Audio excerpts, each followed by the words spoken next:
How to add text to photo in Picsart. Let's add some stylish text to your image in Picsart, and here's how to do it. First, upload your image into the Picsart editor. On the left sidebar, click on text. A box will appear where you can type your message. Once you have typed it out, drag the text box to position it where you want. You can adjust the size, alignment, and color using the top toolbar. When you are done customizing, click Apply to lock in the changes. Ever added quotes or captions to your edits? Tell us your favorite text style in the comments below. You can use layer blending and shadows for extra dimension and polish.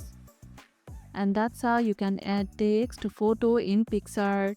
And if this video helped, hit the like button, share it, subscribe, and leave a comment. Thanks for watching, and I'll see you in the next one.